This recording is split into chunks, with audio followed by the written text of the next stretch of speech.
અખાત્રીજથી અષાઢી એકમ સુધી અંબાજી મંદિરમાં 3 વખત શણગાર, અરીસા વડે સૂર્યનારાયણના દર્શન માતાજીને કરાવ્યા બાદ બપોરની આરતી શરૂ થાય છે.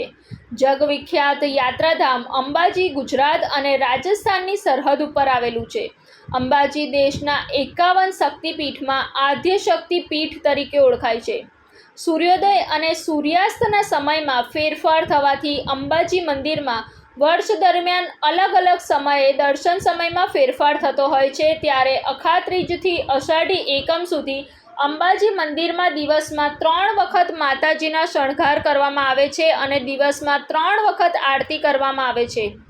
અંબાજી મંદિરના ગર્ભગૃહમાં આ 2 મહિનાના સમયગાળામાં માતાજીને કપડાનો પંખો પણ લગાડવામાં આવે છે, જેનાથી માતાજીને ગરમી ન લાગે. આ 2 મહિનાના સમયગાળામાં અંબાજી મંદિરમાં 56 ભોગ કે અન્નકૂટ થતા નથી. બપોરની આરતીમાં મોટી સંખ્યામાં ભક્તો જોડાતા હોય છે.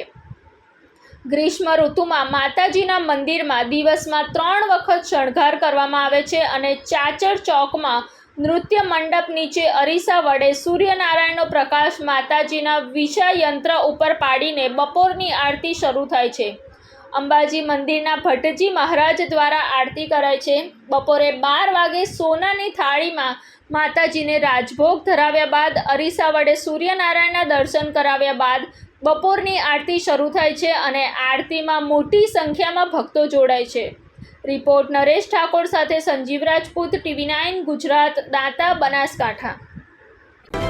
જોતા રહો TV9 ગુજરાત, નિર્ભય, નિષ્પક્ષ, નિરંતર.